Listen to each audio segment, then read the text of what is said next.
안녕하세요. 오늘 여러분이 보내주신 자료, 바로 복합 양식 리터러시 교육에 관한 학술적인 내용을 좀 함께 깊이 파고들어 볼 시간입니다. 준비되셨나요? 네, 오늘의 목표는 아주 분명합니다.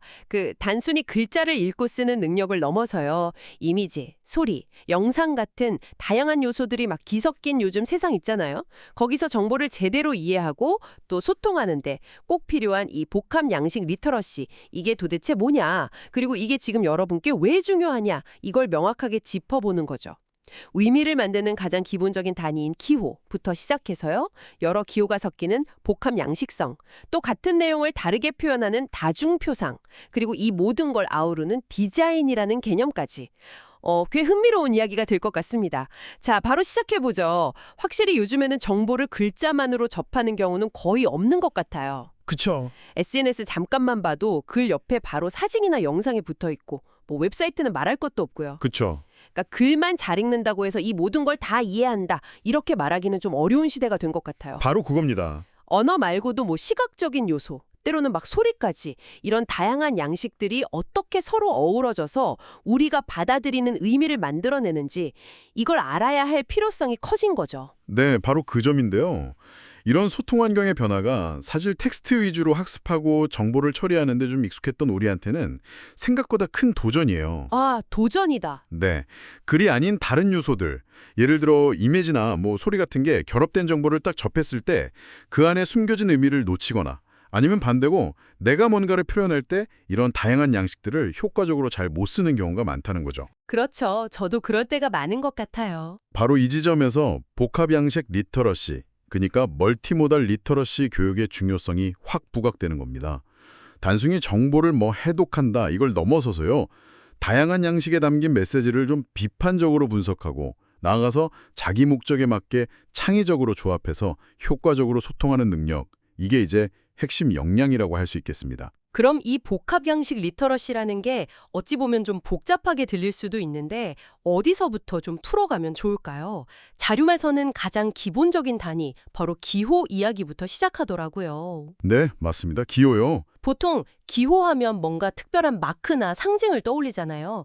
근데 여기서 말하는 기호는 훨씬 넓은 의미네요. 의미를 전달하기 위해 우리가 사용하는 모든 것, 그러니까 모든 자원을 다 기호라고 본다는 거죠. 네, 그렇죠. 예를 들면 사랑이라는 마음속 생각, 이게 기이라면 이걸 하트 모양 이모티콘이나 사랑해라는 말, 즉 기표로 표현하는 것처럼요. 네, 아주 좋은 예시입니다. 그리고 그 기호들은 혼자 힘으로 의미를 갖기보다는 기호체계, 세미오틱 시스템즈라는 더 큰 시스템 안에서 비로소 제 역할을 하게 됩니다. 아, 기호책이요? 네, 이건 뭐랄까 일종의 사회적, 문화적 약속 같은 거라고 생각하시면 쉬워요. 우리가 어떤 소리, 즉 음성 언어나 글자, 문자 언어를 보고 특정 의미를 떠올릴 수 있는 건 바로 그 언어 체계라는 약속을 우리가 공유하고 있기 때문이죠. 자료에서도 지적하듯이 이런 기호 체계는 언어적인 거 외에도 엄청 다양해요. 시각적인 거, 이미지나 색깔, 레이아웃 같은 거요. 또 청각적인 거, 음악, 효과음, 목소리 톤 같은 것도 있고 심지어 동작, 그러니까 제스처나 표정, 그리고 공간, 뭐 배치나 거리 같은 것까지 다 기호 체계가 될 수 있습니다. 그리고 각 체계는 나름의 규칙, 즉 코드를 가지고 있고요. 아, 그래서 그 자료에 나오는 예시들이 이제 좀 이해가 되네요. 예를 들어서 글 쓸 때 하지만 같은 접속사를 쓰면 내용 흐름을 이렇게 전환하는 딱 약속된 기능을 하잖아요. 그렇죠. 또 중요한 단어를 좀 굵게 표지하거나 밝은 색으로 쓰면 시각적으로 확 강조하는 효과가 있고요. 대화할 때 잠깐 이렇게 침묵하는 거. 이것도 상대방에게 뭐 생각할 시간을 주거나 주의를 환기시키는 나름의 의미를 전달하는 장치로 작동하는 거고요. 맞습니다. 어떻게 보면 너무 당연해서 우리가 잘 인식하지 못했던 것들이 전부 의미 전달 시스템에 일부졌다는 게 새삼스럽네요. 그리고 여기서 중요한 포인트는요. 이런 기호 체계들이 그냥 현실을 객관적으로 비추는 투명한 창 같은 게 아니라는 점입니다. 아, 단순히 비추는 게 아니다. 네, 오히려 우리가 세상을 인식하고 이해하는 방식 자체, 그러니까 일종의 틀, 프레이밍을 형성하는데 아주 깊이 관여한다는 거죠. 어떤 사건에 대해서 이야기할 때 어떤 단어를 선택하고 어떤 이미지를 함께 보여주느냐, 즉 어떻게 표현하느냐에 따라서 우리가 그 사건을 중요하게 여기는 정도나 해석하는 방향이 크게 달라질 수 있다는 겁니다. 와, 그렇군요. 네, 그러니까 기호체계의 선택 자체가 이미 특정한 관점이나 가치 판단을 담고 있을 수 있다는 의미죠. 네, 기호 체계가 다양하고 또 그 선택이 우리의 인식에 영향을 준다는 점 굉장히 흥미로운데요. 그럼 이제 한 단계 더 나아가서 이 서로 다른 기호 체계들이 막 한데 섞이면 어떻게 될까요? 예를 들어 글이랑 이미지가 같이 제시될 때처럼요. 네, 바로 여기서 복합양식 혹은 복합양식성, 멀티모덜리티라는 핵심 개념이 등장하는군요. 자료를 보니까 두 가지 이상의 기호체계가 서로 맞물려 돌아가면서 하나의 통합된 의미를 만들어내는 현상이나 속성, 이걸 말하는 거네요. 정확합니다.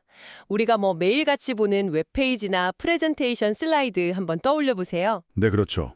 글자만 덩그러니 있는 경우는 거의 없잖아요. 텍스트, 이미지, 때로는 뭐 그래프나 아이콘, 배경색, 레이아웃 같은 것들이 아주 복합적으로 작용해서 정보를 전달하죠. 이런 것들이 바로 복합양식 텍스트, 멀티모달 텍스트입니다. 아, 복합양식 텍스트. 네, 이런 텍스트들은 단순히 여러 요소가 그냥 모여 있는 게 아니고요. 그 결합되는 방식 자체가 의미를 만들어내는데 아주 중요한 역할을 해요. 자료에서는 몇 가지 흥미로운 특성들을 제시하는데요. 예를 들어서 도상성이라는 건 그 표현된 것이 실제 대상과 얼마나 닮았는지를 뜻하는 거예요. 뭐 화장실 표지판에 있는 사람 모양처럼 직관적으로 바로 이해되는 경우가 높은 도상성을 갖는 거죠. 아, 네네. 또 공간성은 요소들이 화면이나 지면 위에 어떻게 배치되어 있는지, 그 위치나 거리가 어떤 의미를 좀 함축하는지 이런 걸 따지는 개념이고요. 예를 들어 중요한 내용이 보통 중앙이나 위쪽에 크게 배치되는 경향 같은 거요. 네, 맞아요. 그리고 유도성이라는 것도 있는데 이건 텍스트가 얼마나 적극적으로 독자의 해석 방향을 이끄는가 이걸 나타내는 거예요. 광고 문구나 뭐 신문 헤드라인처럼 시선을 확 끌고 어떤 특정 해석을 유도하는 힘 같은 거죠. 이런 여러 특성들이 아주 복합적으로 작용을 합니다. 와, 듣고 보니까 정말 그렇네요. 우리가 그냥 무의식적으로 받아들이는 정보의 뒷면에는 이런 복잡한 설계가 숨어 있었군요. 그렇죠. 설계죠. 그렇다면 이런 복합양식 텍스트를 제대로 읽는다는 건 우리가 보통 학교에서 주로 배웠던 방식, 그러니까 순서대로 글자를 좀 읽어가는 방식과는 상당히 다른 접근이 필요하겠어요? 네, 완전히 다르죠. 자료에 나온 비교 내용을 보니까 그 차이가 확 와닿는데요. 글은 보통 처음부터 끝까지 이렇게 선형적으로 읽잖아요. 예. 근데 웹사이트 같은 복합양식 텍스트는 사용자가 막 링크를 클릭하거나 스크롤하면서 비선형적으로 정보를 탐색하는 경우가 훨씬 많죠. 맞습니다. 자기가 원하는 대로요. 또 주로 시각에만 의존하는 글 읽기랑은 달리 복합양식 텍스트는 시각 정보는 물론이고 만약 영상이라면 청각 정보까지 동시에 처리해야 하고요. 그렇죠. 여러 감각을 쓰죠. 의미도 단순히 단어 뜻의 조합이 아니라 뭐 이미지의 분위기, 레이아웃의 강조점, 사용된 색상의 느낌, 심지어 배경음악의 효과 같은 다양한 요소들 속에서 아주 복합적으로 구성되는 거고요. 여기서 또 흥미로운 개념이 나오네요. 다중표상, Multiple Representations, 줄여서 MERS라고도 하던데요. 이건 방금 이야기한 복합형식성이랑은 어떻게 다른 건가요? 왠지 좀 비슷한 느낌도 드는데. 아, 네. 아주 밀접하게 연관되어 있긴 한데 초점을 두는 부분이 약간 다릅니다. 복합양식성이 주로 서로 다른 기호체계, 예를 들어 언어랑 시각 정보의 결합, 그 자체에 좀 주목을 한다면요. 다중표상, MERS는 하나의 동일한 개념이나 정보를 이해시키기 위해서 서로 다른 표현 방식, 예를 들어 설명글도 쓰고 그래프도 보여주고 다이어그램도 같이 쓰는 이런 식으로 여러 개를 사용하는 전략에 더 초점을 맞춥니다. 아하. 특히 학습 자료 같은 데에서 많이 활용되죠. 마치 같은 목적지를 가는데 다른 종류의 지도, 하나는 지형 도구, 하나는 도로망 지도고 이렇게 여러 개를 보여주면서 더 깊은 이해를 돕는 거랑 좀 비슷하다고 할 수 있어요. 이 서로 다른 표현 방식들 사이를 왔다 갔다 하면서 정보를 연결하고 통합하는 걸 뭐 표상간 번역이라고 생각할 수도 있고요. 아, 그러니까 복합 양식성은 약간 다른 종류의 재료, 글, 그림, 소리를 섞는 것에 가깝다면 다중표상은 같은 내용을 다른 도구, 글, 그래프, 도표로 여러 번 보여주는 것에 가깝다. 이렇게 이해하면 될까요? 네, 그렇게 볼 수 있겠네요. 아주 좋은 비유입니다. 근데 왜 굳이 이렇게 여러 형태로 보여주는 걸까요? 자료에서 그 이유를 몇 가지 설명하는데 상당히 설득력이 있더라고요. 네, 그렇죠. 장점이 있죠. 첫째가 보완 기능. 마치 퍼즐 조각처럼 하나의 표현 방식이 가진 정보의 빈틈을 다른 방식이 이렇게 채워주는 거죠. 예를 들어서 복잡한 통계 수치를 글로만 쭉 설명하는 것보다 표나 그래프를 같이 보여주면 훨씬 명확하게 이해되잖아요. 네, 훨씬 쉽죠. 둘째는 해석 제한 기능.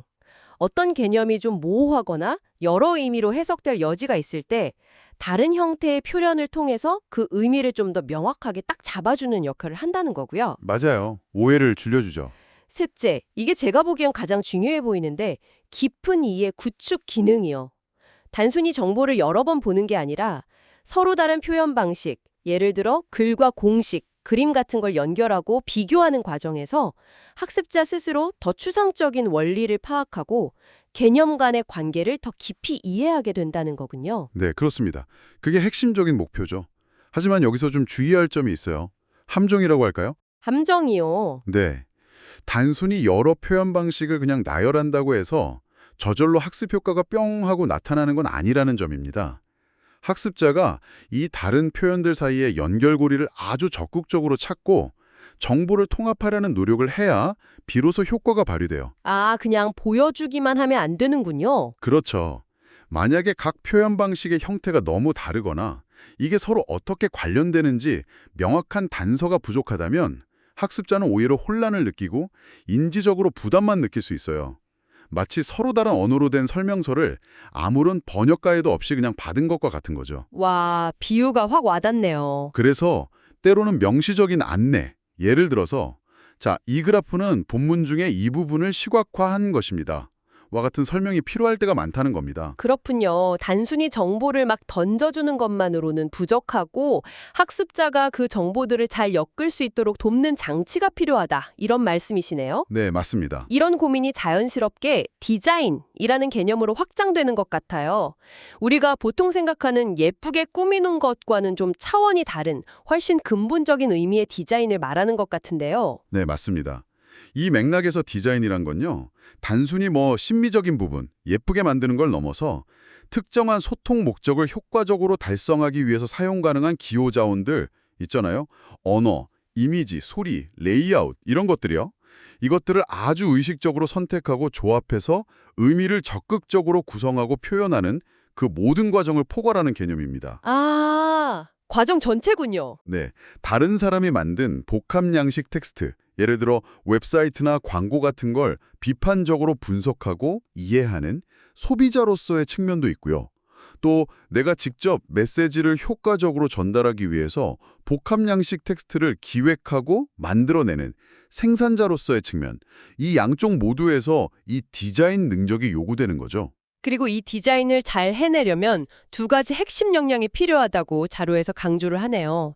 바로 능력, 컴피턴스와 평가 성찰, 크리틱. 네, 중요하죠. 능력은 말 그대로 다양한 양식을 활용해서 의미를 만들고 해석할 줄 아는 기본적인 기술, 그러니까 어떻게, how 하는지를 아는 것이고, 평가 성찰은 그 디자인이 주어진 맥락과 목적에 비추어서 왜 효과적인지 혹은 부족한 점은 없는지를 비판적으로 따져보고 개선하는 능력을 의미하는군요. 정확합니다. 이 두 날개가 균형을 딱 이룰 때 우리는 단순히 정보를 받아들이는 걸 넘어서 의미 구성 과정에서 주체적인 힘, 즉 주도성을 갖게 된다는 거고요. 네, 궁극적으로 우리가 지향해야 할 지점은 바로 그 비판적 평가, 크리틱 능력을 기르는 겁니다. 우리가 어떤 정보를 접할 때, 소비할 때죠. 그 정보가 어떤 의도로 이렇게 디자인되었을까? 이 방식이 과연 최선일까? 이렇게 질문을 던져보고 반대로 우리가 정보를 전달할 때, 즉 생산할 때는 나의 목적을 달성하기 위해서 어떤 양식을 어떤 방식으로 조합하는 것이 가장 효과적일까? 이걸 끊임없이 고민하고 성찰하는 자세가 필요하다는 겁니다. 단순히 해독하는 데 그치지 않는 거군요. 그렇죠. 단순히 표면적인 메시지를 해독하는 데 그치지 않고 그 의미가 구성되는 과정 그 자체에 능동적이고 비판적으로 참여하는 것. 이게 복합양식 리터러시의 핵심이라고 할 수 있습니다. 그렇다면 이런 복합양식 환경으로의 전환과 이 디자인의 중요성이 우리가 정보를 읽고 이해하는 방식에 구체적으로 어떤 변화를 요구하는 걸까요? 기존의 텍스트 중심 읽기만으로는 부족하다는 건 이제 알겠는데 그럼 어떻게 접근해야 할까요? 핵심은 통합의 논리를 내면화하는 거라고 말씀드릴 수 있겠습니다. 통합의 논리요? 네. 글자만 중요하게 여기던 관점에서 좀 벗어나서요.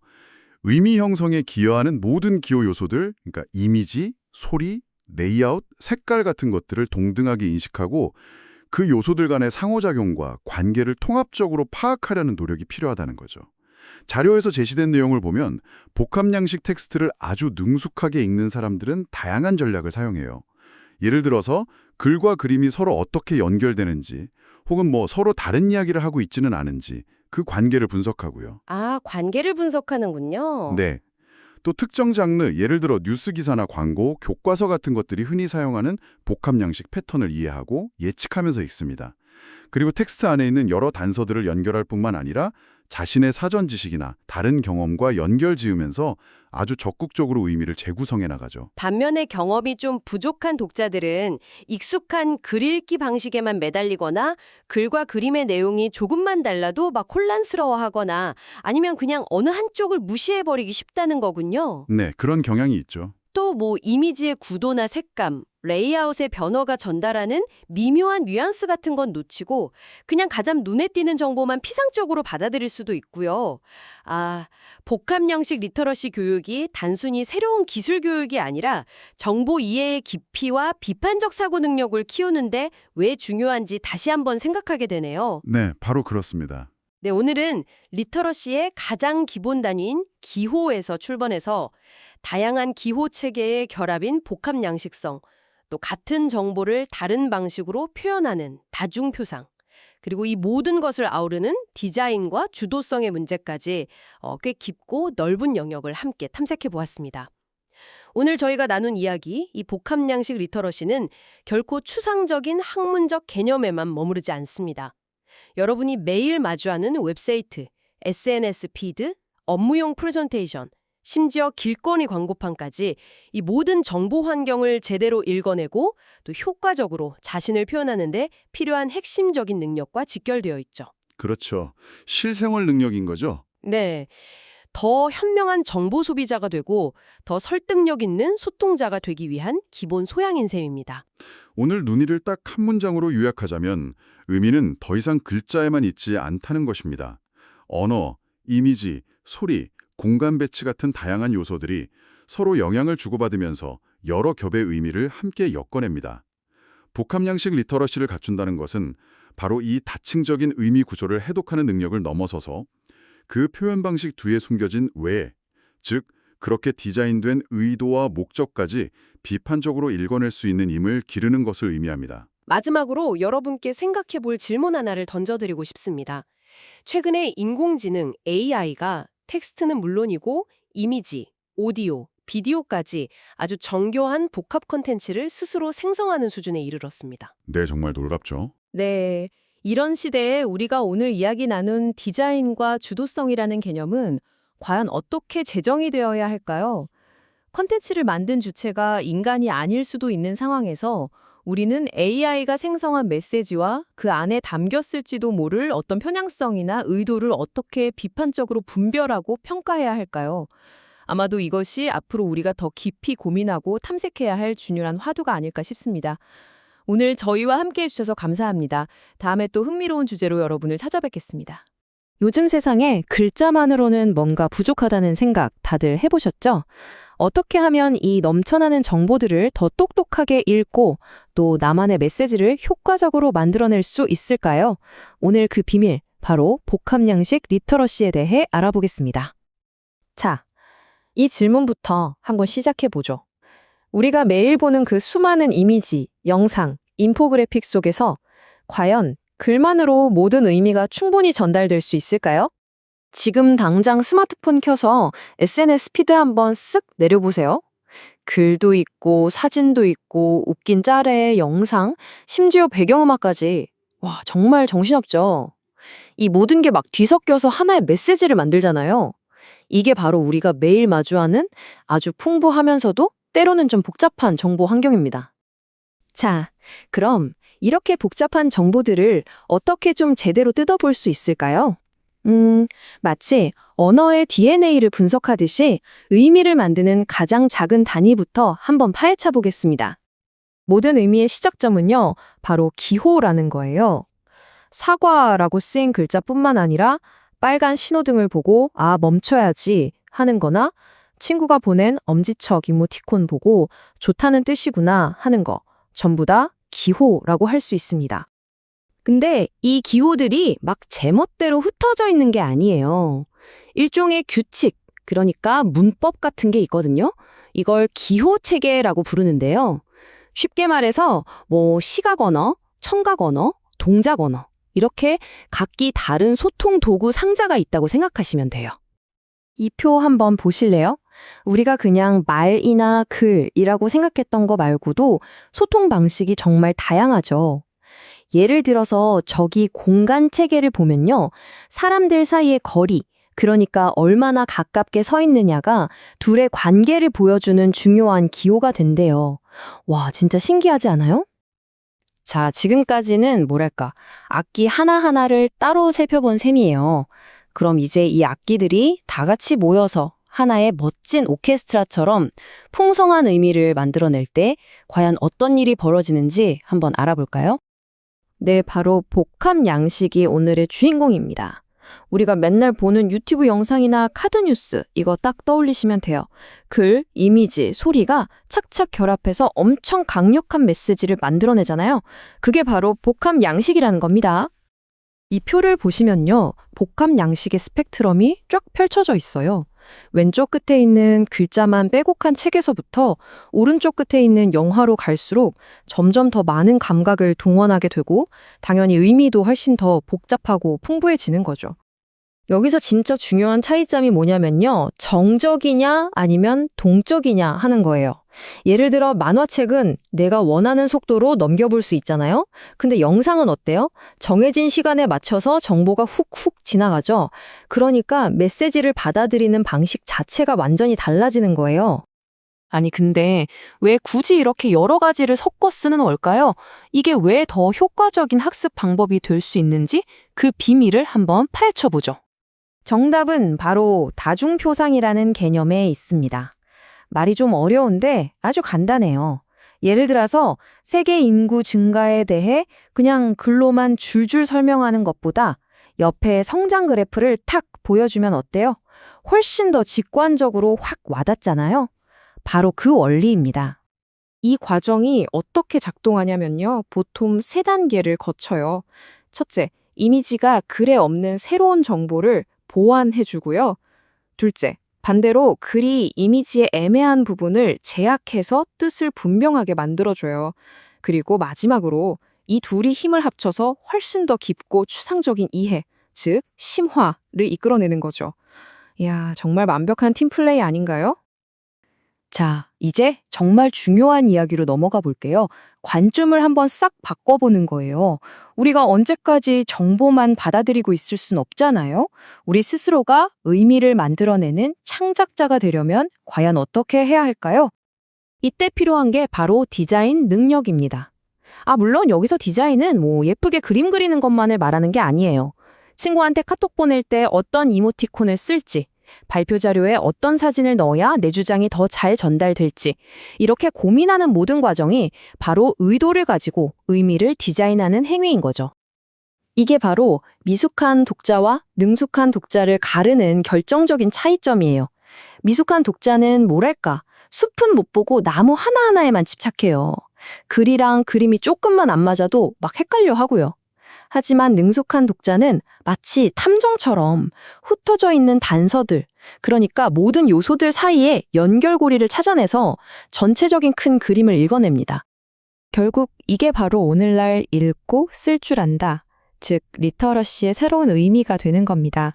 단순히 정보를 소비하는 데서 그치는 게 아니라 내가 직접 의미를 적극적으로 생산하고 디자인할 수 있는 능력. 이야말로 이 시대를 살아가는 우리에게 꼭 필요한 진짜 리터러시라고 할 수 있겠죠. 그래서 마지막으로 여러분 자신에게 한번 물어보셨으면 좋겠습니다. 나는 지금 미디어를 그저 소비만 하고 있는 걸까? 아니면 나만의 의미를 디자인하고 있는 걸까?